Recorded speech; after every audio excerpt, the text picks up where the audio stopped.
Welcome back to the channel, everybody. This is the final episode, shall I say? Shall I call it episode? This is the final video in the series of what do you need to do decorating of a room. How do I approach it? Now, you've seen on the first video, it was all about the prep, and I explained about using the Merker. I've sanded the walls, I've sanded the ceiling, and I've sanded the woodwork. So just, if you've not seen that playlist or seen those previous videos, just briefly, I sanded the ceiling with the Merker Laros. I went over the walls with the hand sander of the Deros, and I've used the Dios actually on the woodwork. Now, it was a worn 80 grade sandpaper disc on the Laros. I was using a 120 on the walls, mainly because the hand sander, it was a little bit more control. I did try the Laros, but you know what? Because it's such a big disc, it was skimming over the uneven plaster. Because plasterers don't do flat walls, do they? Yeah, we know all about that. Woodwork wise, wasn't too bad. As I said previously, I'd actually decorated this room, but I hadn't gone over it with Merkers. But this time round, I've gone over all that woodwork with the Merker. A nice warm pad. I've got the surf prep pads as well, and that's come up lovely. Ceiling was sprayed, woodwork was sprayed, and the walls were brushed and rolled. Right, let's just talk about what we've actually achieved, accomplished, whatever you want to call it. Going down to the AF1, let's move these out of the way. AF1. These videos were all about, could I actually spray AF1? And I could. I used the GXFF from Graco. I sprayed with a fine finish tip, and it was a 516 spray tip. Folks are going to go, I feel that's the wrong one. Do you know what? It worked because I'd got that paint quite thin, and I wanted that paint quite thin to get nice wet coats over that ceiling, and I double coated as I came along, because this ceiling was a very awkward ceiling because all the furniture was in the middle of the room. Made it a bit difficult, but I got there in the end, and it had a double coat and it dried, I'm going to say, impeccably.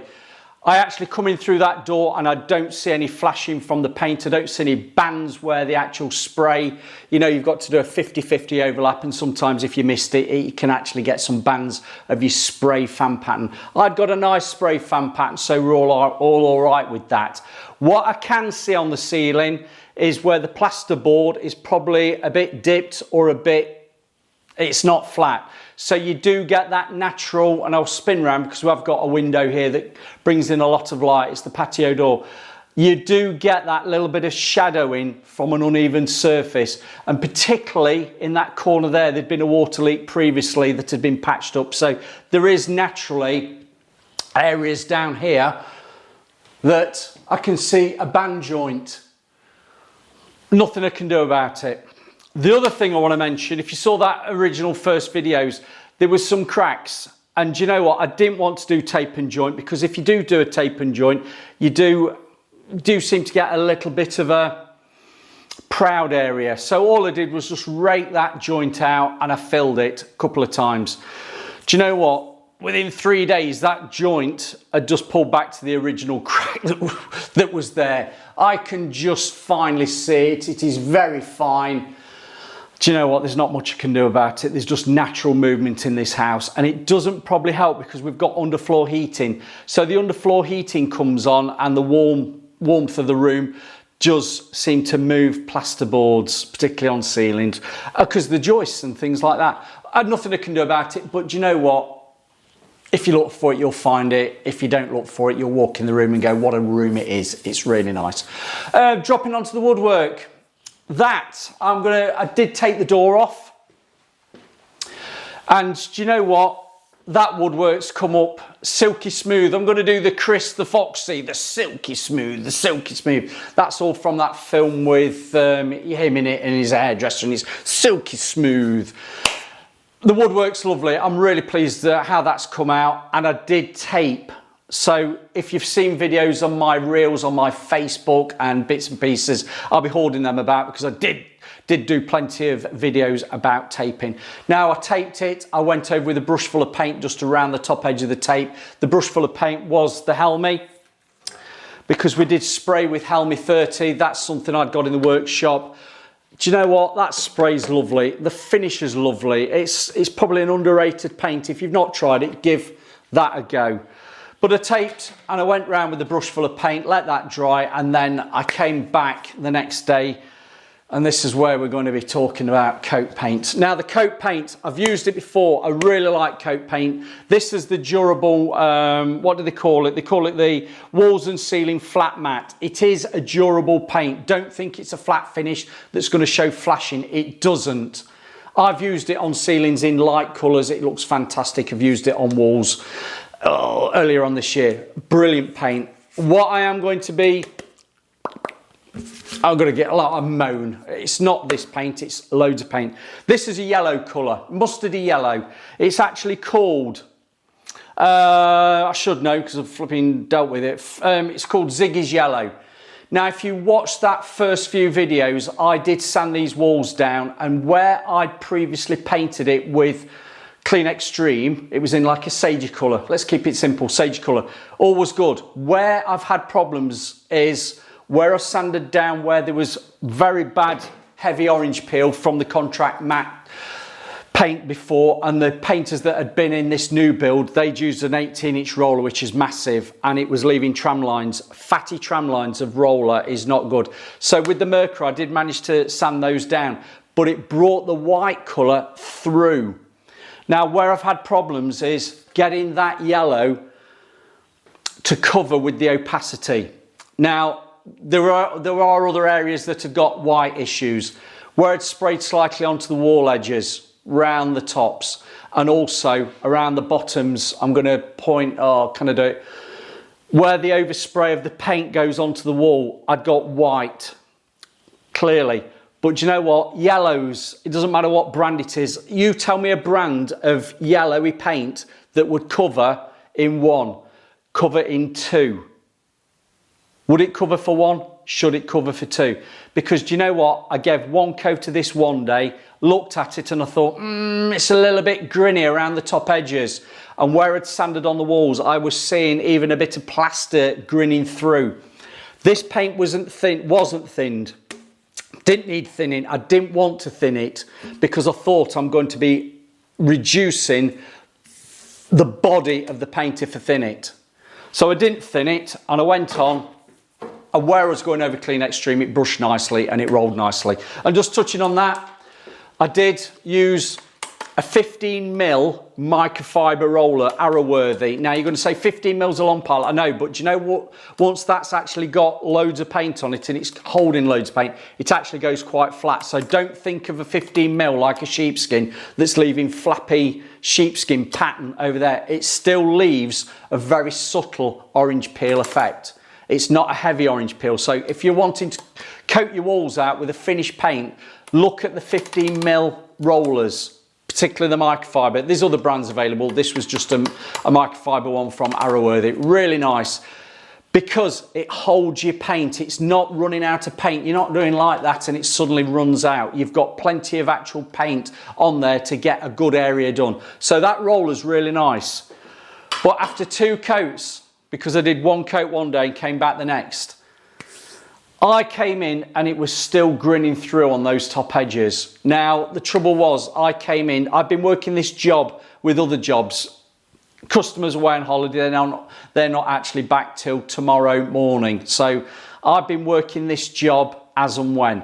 I came in here and it was grinning, and it was 4:30 and I needed another tin of paint. A 5 litre tin. This isn't a 5 litre tin. A 5 litre tin had only got me a litre and a bit. There was not enough paint to go round.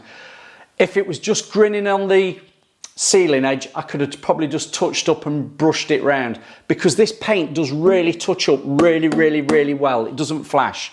But I needed another tin of paint and I needed a 2.5 litre tin. I rang up Coat directly. Was there a chance of getting a paint out next day to me? No, I'd missed the cut-off point of about 1 o'clock, 1:30. So they did get it out to me ASAP for the day after, and it did come, no problem. That 2.5 litre tin cost me just over 55 to 60 pounds delivered, with my bit of a trade discount. I think there was a bit of a trade discount on that. So that was just under 60 pounds delivered. And do you know what?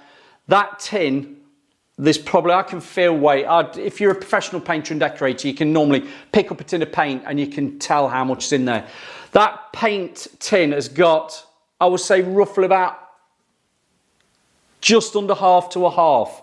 That's what I've got left over. Now, if you've seen my reels, if you've got 2 tins of paint, I'd got a little bit of paint still in the 5 litre. I put all the 2.5 litre into the 5, mixed it all up, used it for the final coat, and then whatever was left in that 5 litre tin has now gone into the smaller tin of the 2.5. But do you know what? That was coated up yesterday and I've come in today and it's fine. I'm not going to say if you go around and you look for things, you might see things, but do you know what? I go with a critical eye. I can't see any grinning now. I can't see any grinning on the top edge of the skirting. So yes, I had to redo the walls, and do you know what else I had to do? I had to tape up the skirting board all over again. Now what I did again, taped it all up, kept it neat to where it was taped before, and then I got a little pot. You've seen the sample pots that you can get of clear matte water-based varnishes when you go to trade shows. I just went round with the clear matte varnish, and it was actually Bedex clear matte varnish, just to seal that tape edge in. Now people are going to say, oh, you don't need to do that, you can use water and stuff. Do you know, I use mask tape and I wanted to seal that edge in with a clear matte paint, no pigment, clear matte. It sealed it in, it didn't put me any paint colour onto the wall, so I wasn't going to be having any issues with the white or anything bleeding through or showing and grinning through. That clear matte was brilliant because it went round, it dried quickly, and when I came to take off the tape at the very end, do you know what? After I'd coated all the walls up, it came off lovely. It really, really came off sharp, so there was no paint bleed of the yellow through. So yes, the walls have all been third coated, nightmare, but I would say that there's other paints out there that would also have struggled with this yellowy colour with white showing through. So I'm not saying the paint from coat is an issue, because this is really, really, really, really nice paint. If you've not tried it, give it a go. And I'd like to say, if you rang Coat up and said you've seen Phil Beckwith, the professional painter and decorator on YouTube, using it, please mention me and see if you can get something, whether you send you a mixing stick or something, get something out of them for mentioning me. Likewise, if you've not tried Tikkurila before, give them a ring and say you've seen Phil use it for spraying. Really, really good paint for spraying. And then I'm going to drop down onto the AF1. If you've seen my video previously, the old video AF1, I didn't like it at all. This is a different kettle of fish. If you've not tried the AF1, please give it a go, because that is a really nice paint, and for under 40 quid, you can't go wrong for ceilings. So, right, let's wind up this. I've actually been in today just to get this room in place and clean up best I can. A little bit of dust on things which you normally get when you've got dust sheets. I've got some glass cleaner, gone around the glass table for the telly, and I've put things back in place for when they come back off the holiday. They're not having to do too much. Just the knicks and knick-knacks and knack-nicks have all got to go back. So we're all ready to move in. I'm going to say to you, what would you charge on a room like this? I'm going to put the camera there. Quite a big room, and as you can tell, I've needed nearly 7.5 litres of paint. There's probably been 6.5 litres of paint used, and I used a 10 litre tub on the ceiling. I've not used quite a 10 litre tub, but a 10 litre tub was allowed for. Woodwork, that's full when you start spraying. There's probably a litre or so of paint being used on the woodwork, because I did sand it down and I just went on with the Helmi 30. I didn't use an undercoat because I'd already previously painted with water-based paint, and it was a whitish paint, so I wasn't wanting an undercoat on it. So we've all done that. I'm going to say to you, what do you think? How long do you think I've been on it? I've counted up my hours, and with the cleaning up and getting sheets, I'm looking between, and if you're going to say, Phil, if you're going to be pedantic, I'm going to say between 16 and 18 hours, and I'm not going to say 17. Let's call it 18, because that is a 2-day. That's 2 9-hour days. I've not been 9-hour days because I've not been here on full days, but hours of actually working on this job, putting stuff back in place, let's call it 18 hours. That's how long I've been on it, because I've sprayed, I've saved time on that, and I've actually cut in and rolled on the walls. Now, I'm going to be honest with you. We don't work on hours like that. We work on pricing the job up. Now, knowing what prep was involved and knowing what I was going to be doing, I've allowed actually 4 days for this, which has probably felt right for how I've actually come and gone.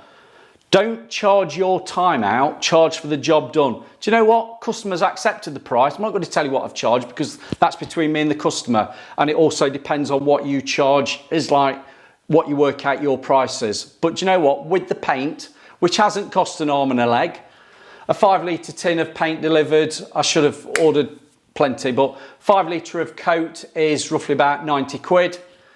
That's cost me 60 quid for the 2.5. 40 quid, let's call it 40 quid, round up, 40 quid for the AF1, and what's Helmi 30? I don't know, Helmi 30's about, roughly Helmi 30 is roughly about 50, is it 50, 60 quid for a 2.5 litres. So paint wise, we're not looking at a fortune. If you say 250 to 300 quid, yeah, I've got plenty of materials on there. So what would you have charged for something? I'm going to say if I was doing this as pricing, I'd allow 4 days for this room. You could push it and push for 3, but to be on the safe side, 4. And you say 3 days would normally do it. Yes, I know. But do you know what? You always err on that side of caution, because what happens if you do need that third coat? What happens if there is a little bit more problematic issues? So price for the job done and not the time taken. So 4 days, I think that's sensible. And you say 4 days, where? Well, if I was brushing and rolling that ceiling, and I was brushing and rolling the walls, and I was brushing the woodwork, allowing for your drying times and fiddling around with sheeting up, 4 days would probably fall right for you. Or would you push yourself and get it done in 3? Entirely up to you. But 4 days has been allowed for this. Customers accepted, it's all quoted for. Price has got the materials and the labour and everything included. And do you know what? They're walking into a room that they don't really have to do anything to. I've gone round, I've dusted, I've cleaned, I've swept the floor. The floor does probably need a mop. But other than that, I've even gone and put pictures back that were in bedrooms. There has been a few little jobs that I've done in this house while I've been working on other things. I've sealed some bathroom shower trays as well, and I've just done bits of touching up like that. So all in all, it's been actually a really nice job, and I will come this way, I'll come round and show you. The colour of that Ziggy's yellow is ever so warming, goes well with the pictures, and I'm really impressed how it's actually all turned out. So really, really good on that. Right, we're just going to wind up now. Thanks for listening to me for 20 minutes, if that. But videos are coming up the side. Those that are doing me super thanks, those that are buying me a coffee, those that are doing me hypers, it is all much appreciated. Those bits of money that you send, all little bits, all add up to help me keep this channel going, whether it's purchasing the new camera that I've now got, not on this one, but new camera will be rolled out soon. I've got to learn how to use it, and it's very complicated. So hopefully the video quality will improve. I will start trying to film in 4K a little bit more instead of HD. So that's not going to suit everybody, but videos are at the side, and I'm going to say thanks for listening. Bit of a boring video, but do you know what? It's just an insight into what I do when I actually come to a job and how I actually approach it. And 3 to 4 days, I think we're about right on that. But charge for the job done and not the time taken. See you on the next one, everybody.